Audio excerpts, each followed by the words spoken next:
ইসলামাবাদে অনুষ্ঠিত বহুল প্রতীক্ষিত যুক্তরাষ্ট্র এবং ইরানের মধ্যকার শান্তি আলোচনা কোনো চুক্তি ছাড়াই শেষ হয়েছে। দীর্ঘ ২১ ঘণ্টার ম্যারাথন বৈঠকের পর মার্কিন প্রতিনিধি দল পাকিস্তান ত্যাগ করেছে।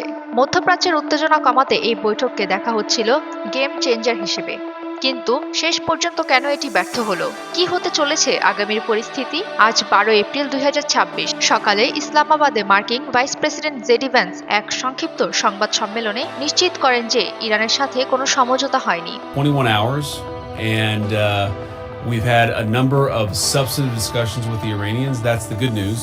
The bad news is that we have not reached an agreement, and I think that's bad news for Iran much more than it's bad news for the United States of America. So we go back to the United States having not come to an agreement.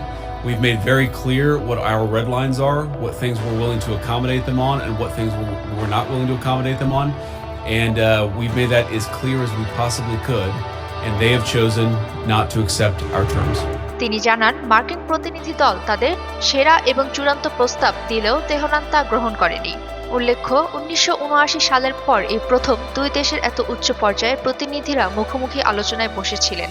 যুক্তরাষ্ট্র দাবি জানিয়েছিল ইরানকে লিখিত অঙ্গীকার দিতে হবে যে তারা কখনোই পারমাণবিক অস্ত্র তৈরি করবে না, কিন্তু ইরান একে তাদের সার্বভৌমত্বের লঙ্ঘন বলে দাবি করেছে। হরমুজ প্রণালী ও মাইন সংকট আলোচনার মধ্যেই খবর এসেছে মার্কিন নৌবাহিনীর হরমুজ প্রণালীতে মাইন অপসারণ শুরু করেছে।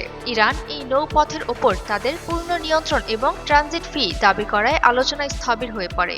ভাইস প্রেসিডেন্ট ভ্যান্স জানান, আলোচনার পুরো সময় তিনি অন্তত ১২ বার প্রেসিডেন্ট ডোনাল্ড ট্রাম্পের সাথে যোগাযোগ করেছেন। ট্রাম্পের স্পষ্ট বার্তা ছিল শর্তহীন কোনো ছাড় নয়।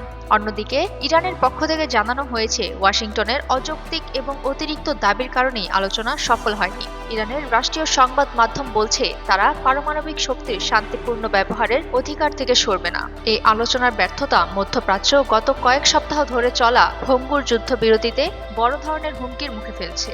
আন্তর্জাতিক বিশ্লেষকদের মতে এর ফলে তেলের বাজার অস্থিরতা এবং অঞ্চলে নতুন করে সংঘাত শুরু হওয়ার আশঙ্কা রয়েছে। সুমাইয়া ফারাজি, ইন্টারন্যাশনাল ডেস্ক, দৈনিক আর নিউজ।